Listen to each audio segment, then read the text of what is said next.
bertemu lagi. Hari ini kita nak tahu dengan lebih lanjut tentang tanaman organik. Tahu tak kenapa sayuran organik ini lebih baik? Kalau anda yang mementingkan kesihatan, sayur-sayuran ini ditanam bebas daripada racun serangga dan juga tidak bebas daripada bahan-bahan kimia. Harga dia mungkin mahal sikit berbanding dengan sayur-sayuran yang ditanam bukan secara organik. Tapi memang berbaloi. Sebabnya kalau anda pentingkan kesihatan, apa ni? Ni sayur ni, cantik kan? Alah, organik tak? Organik. Apa yang organik ni? Kita cuba organik. Pegang jap.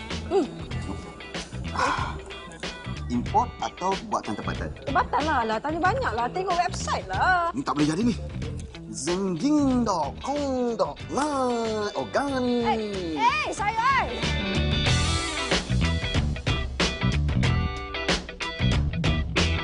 Organik tu sayur-sayuran atau barangan yang tidak menggunakan pesticide dan bahan yang boleh merosakkan badan kita lah.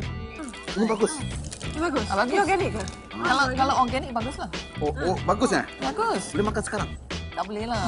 Oh, kena bayar dulu lah. Bayar dulu kan kena masak lagi. Ladang dia kat luar Johor. Ini tempatan ni. Ana. Dia ni dah tahu dah ladang organik tu kat mana. Dekat Keluang Johor. Jom. Bang, ni sayur organik. Oh, okey. Jom. Berjumpa lagi dalam rancangan Agro Eksplorasi. Minggu ini bersama saya, Ana dan Danny akan meninjau sedikit tentang tanaman organik.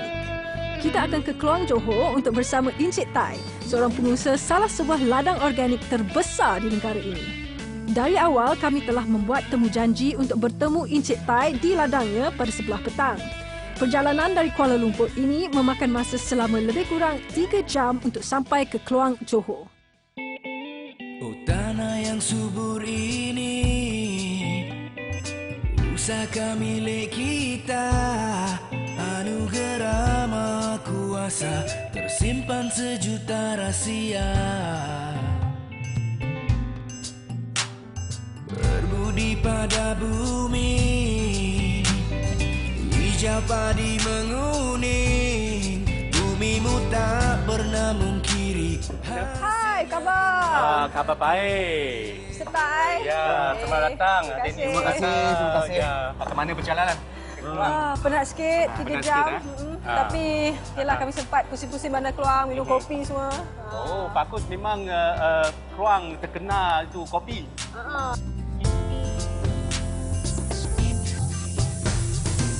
Kau lihatlah di sekeliling, sawah juga ladangmu, usah dibiarkan layu. Ayo maju. Dah ada minuman. Oh, memang. Ini minuman organik tadi syarikat kita. Cuba. Oh, haus. Ada dragon fruit, pitaya, buah pitaya, Okey. buah kelapa. Ini guava. Syarikat kita masih dalam fasa perkembangan. Jadi abang saya jemput saya balik, tolong dia lah untuk menjaga bisnes. Saya seorang engineer, jadi saya jadi seorang petani pula. Kan, berapa ekar ladang ni? 100 ekar semuanya. Ya, besarnya. 100 ekar. Memang kita ada beraneka jenis buah-buahan dan sayur-sayuran di sini lah. Kalau keseluruhannya, setiap kali kita ada tidak kurang daripada 15 jenis sayur-sayuran dan buah-buahan yang dihasilkan seluruh ladang organik kita. Malaysia tu susah tak nak menjalankan pertanian secara organik ni? Apa yang saya boleh kata, kita masih belajar lagi. Saya sentiasa mahukan mentadbiran kerajaan ini prihatin terhadap keluh kesah dan rintihan golongan seperti petani dan nelayan. Kita faham akan jerih payah mereka menongkah arus kehidupan, memugar tanah dan bergelut dengan badai demi mencari rezeki. Tahun 2020 ni sesuai dengan pencapaian negara maju dan juga pendapatan tinggi ni, peranan Mardi ni amat penting untuk kita nak melahirkan produk-produk pertanian berasaskan teknologi dan juga kualiti makanan yang dikeluarkan tu benar-benar bersih, berkhasiat. Kalau ini kita boleh buat, maka dia akan memberikan peluang yang cukup besar dalam sektor pertanian. Cara hidup dan cara pemakanan yang sihat adalah menjadi trend masa kini. Selari dengan permintaan ini, Zenzin menghasilkan sayuran dan buah-buahan yang tidak menggunakan baja kimia dan penyemburan racun serangga. Ini yang dinamakan tanaman organik. Dengan bantuan sumber air bawah tanahnya, Zenzin mampu untuk mengendalikan ladang sayuran dan buah-buahannya yang seluas hampir 300 ekar secara organik. Ini membuktikan yang kita mampu untuk menghasilkan tanaman organik secara besar-besaran. Zenzin bukan sekadar sebuah ladang tanaman organik sahaja, malah ianya dibuka kepada orang ramai untuk kunjungan. Setiap minggu, beratus-ratus pelancong dari dalam dan juga luar negara datang ke ladang ini.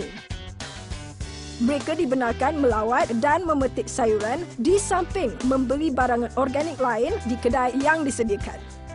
Yang menariknya, di sini pengunjung akan diberitahu dan dididik tentang cara-cara penanaman dan pengendalian tanaman sayuran dan buah-buahan secara organik. Biasa kalau kita sentuh tanaman organik, terus kita akan memikirkan bagaimana kita boleh menjaga alam sekitar. Memang tanaman organik kita dapat menolong alam sekitar dan sebab itu kita memang menggalak orang ramai untuk melihat cara kita menanam sayur organik dan juga ini adalah satu pendidikan yang baik untuk kanak-kanak sekolah. Kalau di dalam peladangan organik, kriteria ataupun standard itu sendiri telah menetapkan bahawa pengusaha ini tidak boleh menggunakan bahan-bahan kimia. Jadi dengan itu, bermakna tidak akan berlaku pencemaran alam sekitar. Sebab dalam ladang kita sendiri, kita dapati banyak serangga-serangga yang masuk ke ladang-ladang kita. Tak semestinya semua serangga itu adalah pemusnah. Jadi dengan tidak menggunakan kimia tadi, jadi lebih kepada mesra alam lah.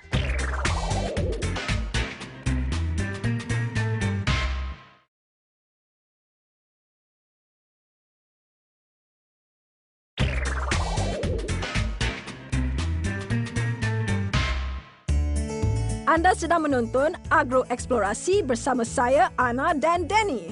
Dalam episod minggu ini, Agro Eksplorasi bersama kami memaparkan tanaman organik. Tugasan pertama kami adalah menabur baja organik ke atas tanah yang sudah dibajak. Baja-baja ini dihasilkan sendiri oleh Zenzin.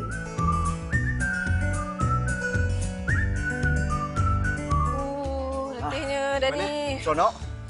Tapi penat lah. Tadi kita baru saja menabur baja. Sebelum kita tabur baja sebenarnya, tanah ni mereka bajak.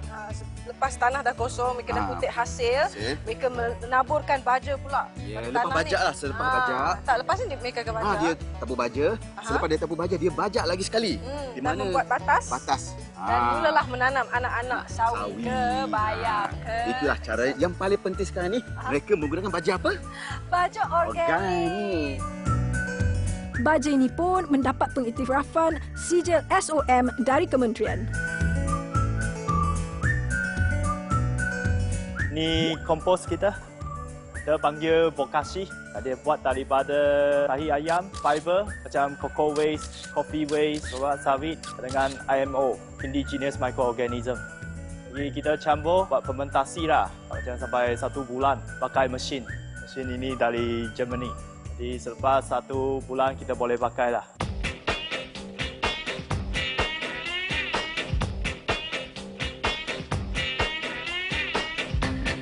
Tadi kita sudah lihat cara memproses baja. Seterusnya, rasanya kita nak kongsi dengan penonton tentang Penggunaan baja organik. Di mana baja organik bukan sahaja digunakan untuk tanaman-tanaman sayuran dan makanan. Dia digunakan juga untuk tanaman hiasan macam ni. Perhiasan. Kan? Kalau nak tahu ada perbezaan antara baja yang ditabur yang macam bentuk debu lah. Bentuk debu dan juga ini adalah baja komersial yang dijual kepada anda kat rumah. Kalau bercucuk tanam tu, inilah bajanya.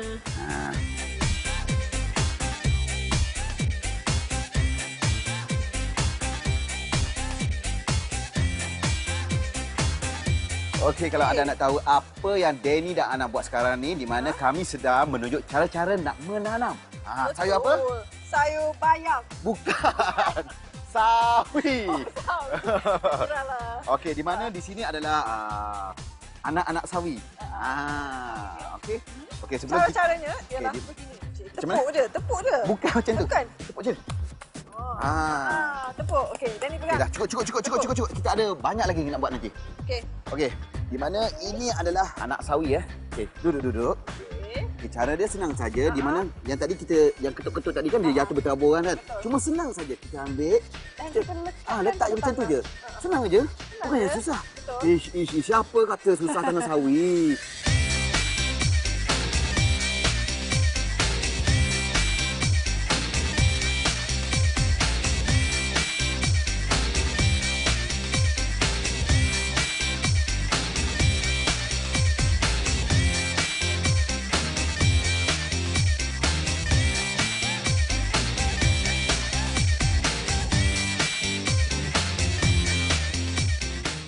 Hari ini kita akan memetik pucuk keledek. Betul ataupun tak, Mr. Heng? Ya, betul. Di mana Mr. Heng ni adalah pengurus ladang. Okey, Mr. Heng. Cuba Mr. Heng cerita sikit pasal pucuk keledek ni. Setahu saya, ubi keledek. Dia pucuk keledek ni, dia tak ada keledek dalam tanah. Dia tak ada ubi lah. Ubi kita makan daun saja. Dan daun ini mengandung fiber yang tinggi. Pucuk je. Pucuk saja. Dia dimakan begitu saja ataupun dimasak dahulu? Kena dimasak. Oh, kena masak dulu. Okey, kita jangan buang masa. Jom, Mr. Heng tunjuk pada kami semua macam mana cara-cara nak memetik pucuk keledek. Tugasnya kami. Jom. Okay.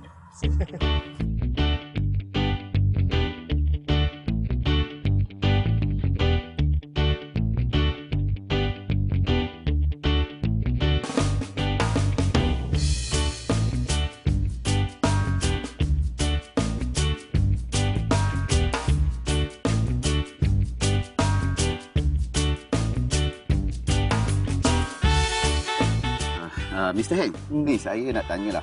Selepas kita memetik pucuk keledek ni, kita tengok hasil dia. Yang ni kita buang ke ataupun dia macam matinya sendiri? Tak, dia akan tumbuh sendiri di tepi sini. Lepas tumbuh, kita boleh harvesting lagi. Wah, maksudnya jangka masa dia yang kita boleh guna lah. Macam kan lepas kita potong, dia akan tumbuh balik. So, berapa kali? Terpulang pokok juga. Terpulang tapi, pada... sebab kita tiap-tiap minggu kita ada follow up with itu bajet tambah. Wah, baguslah macam ni. Untunglah kalau kita tanam pucuk keledek ni kan.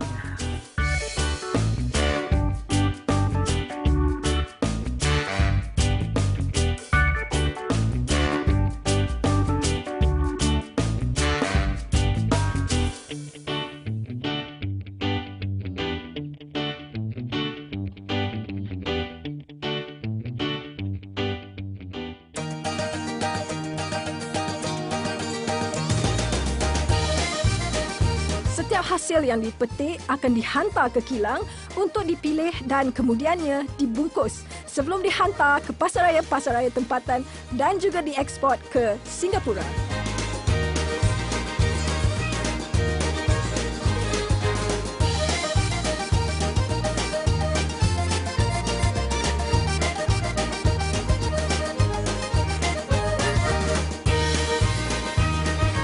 Walaupun hanya bermula sebagai peternak ayam pada tahun 70-an, namun Zenzi mampu untuk terus berkembang menjadi sebuah syarikat pengeluar tanaman organik terbesar negara. Sehingga kini, Zenzi telah berjaya mengeluarkan lebih daripada 15 jenis produk sayuran dan buah-buahan organik.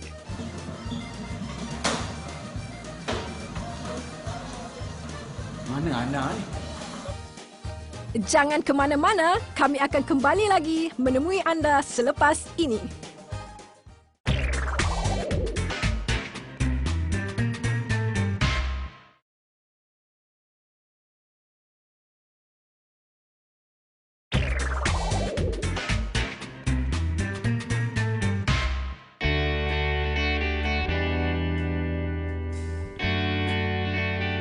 Menguruskan ladang organik mungkin memakan perbelanjaan yang tinggi.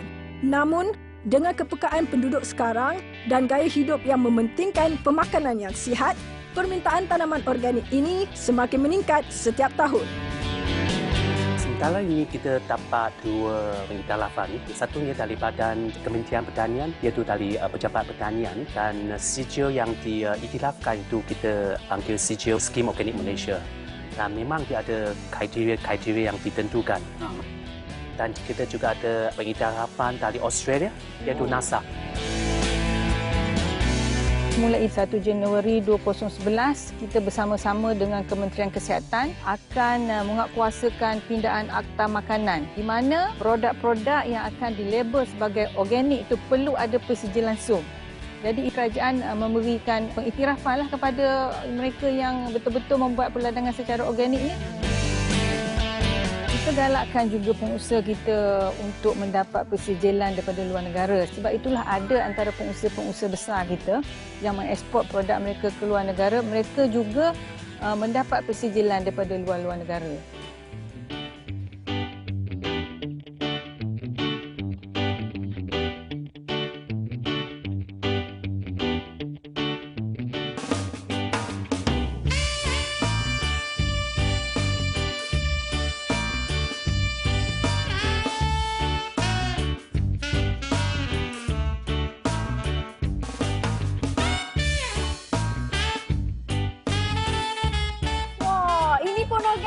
Wah, ingat tu buah-buahan, sayur-sayuran tadi organik.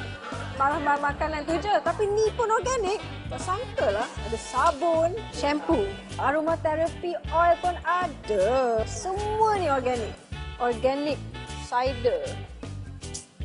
Nampak ni? Ni pun organik juga. Nah, kat sini rupanya awak. Dani, ni semua. Nanti Dani bayar. Saya bekerja sini lah. Jumpa kat luar ya. Bayar. Tolong, bayar. Akak, boleh diskaun?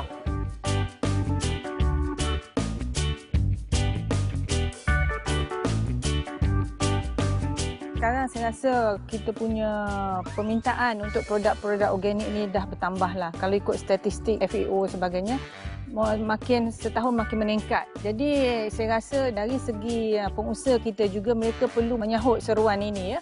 Mana kita minta lebih ramai lagi lah pengusaha-pengusaha kita yang berpindah daripada perusahaan secara konvensional kepada organik. Salah satunya mereka dari segi pendapatan. Kita tengok pada pasaran sekarang, mana produk-produk organik tu akan mendapat harga yang lebih tinggi. 2-3 kali ganda lebih tinggi daripada produk-produk daripada ladang konvensional.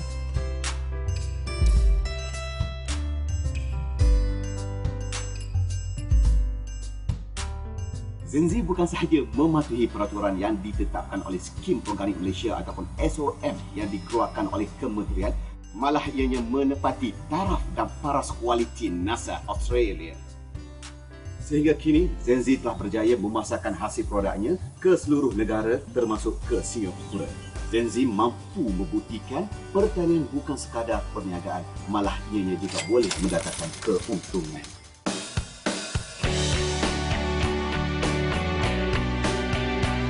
Terima kasih kepada Encik Tai dan seluruh keluarga Zenzin kerana menerima kami sebagai tetamu di sini dan memberi layanan yang sungguh baik sekali. Kami dibawa melihat ke seluruh ladang dan yang lebih penting lagi kami dapat menambahkan ilmu tentang apa itu tanaman organik dan cara-cara pengendalian dan pengurusan ladang di sini. Untuk maklumat lanjut, sila layari laman web Kementerian Pertanian dan Industri Asas Tani Malaysia di www.moa.gov.my/agroeksplorasi. Kini kita sampai ke segmen kuis. Hadiah utama yang menanti pemenang, sebuah TV plasma berskrin rata 42 inci jenama Panasonic, sebuah iPad dan telefon bimbit Nokia X6 tajahan Agrobank dan Pharma. Pemenang akan dipilih berdasarkan jawapan yang betul dan paling pantas sampai kepada kami selepas rancangan ini. Di manakah terletaknya ladang organik Zenzin ini? Namakan salah satu barangan organik selain dari sayuran yang terdapat di kedai Zenzin. Apakah nama sijil pengiktirafan yang diberikan oleh kementerian kepada pengusaha tanaman organik? Untuk menyertai, type MOA jarak kuis. Jarak diikuti dengan jawapan anda. SMS ke 15888. Untuk maklumat lanjut, layari www.moa.gov.my/agroeksplorasi.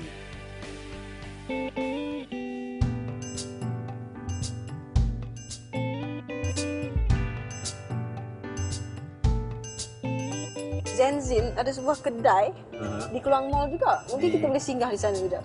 Di luar mall ataupun dalam? Dalam. Dalam? Nak pergi? Okey. Mengalir seumpama baja, sumber kesuburan dan hazanah tanah bonda.